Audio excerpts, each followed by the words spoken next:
These days, more and more people are walking straight past Marks and Spencer stores. The company spent nearly $270 million on attracting customers, yet sales are falling. Its CEO says Marks and Spencer is facing intense competition and that its image needs a facelift. There are a number of structural issues to address, and we are taking steps towards fixing these. These changes come with short-term costs, which are reflected in today's results. The retail chain sells food, homeware and clothing through more than 1,000 stores in the UK. It's planning to shut down a tenth of these locations over the next 4 years.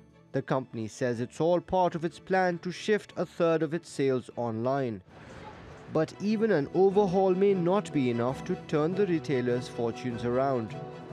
Government officials concede the economy is not doing well, and that's hurting all businesses. That's why we're taking the measures we are of investing in more infrastructure, skills, and also looking at how we can encourage more companies to scale up. Analysts say a quick transformation just isn't possible for Marks and Spencer. And with rising competition and Brexit looming on the horizon, time is winding down for the 132-year-old company. Mobin Nasir, TRT World. Let's bring in Russ Mould next. He's in London. He's a director at the online investment platform AJ Bell. Russ, great to have you on the show. How much of Marks and Spencer's problems, are of its own making, and how much of it is due to the broader UK economy and Brexit, let's be honest?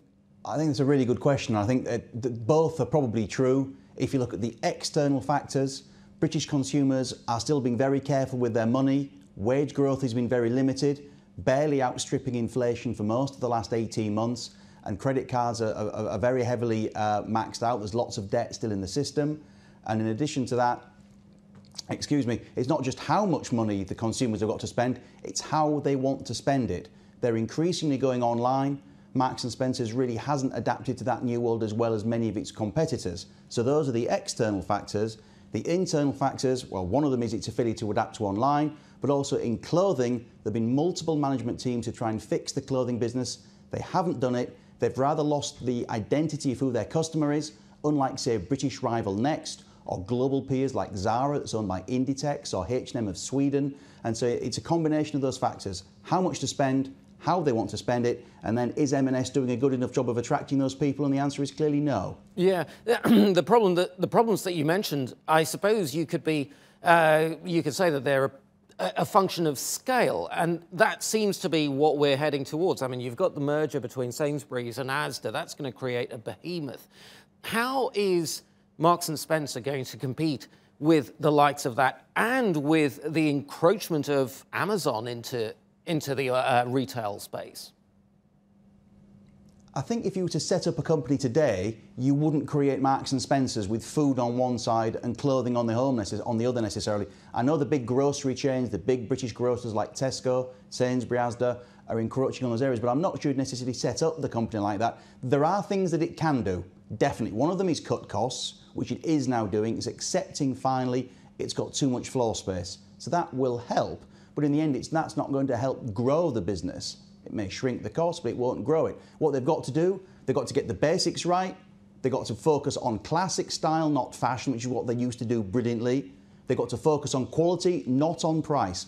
They will never beat the discounters on price. There's no point even trying.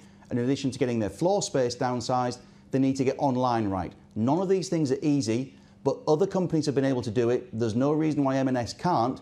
But I think, as your commentary said there quite clearly, it's going to be a very slow fix. Mr. Rowe, the Chief Executive Officer, today said they're looking to return to sustainable, profitable growth in 3 to 5 years' time. Yeah. Mr. Rowe, you're correct in saying that. Also, Archie Norman, the chairman, he was at Asda and he's been credited with turning Asda around. Do you think between the two of them, they've got the right formula of all the things that you've mentioned to turn Marks and Spencer's around?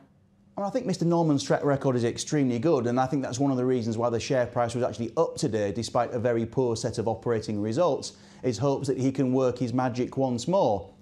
Mr. Rowe is a lifetime Marks and Spencer employee. He understands the business.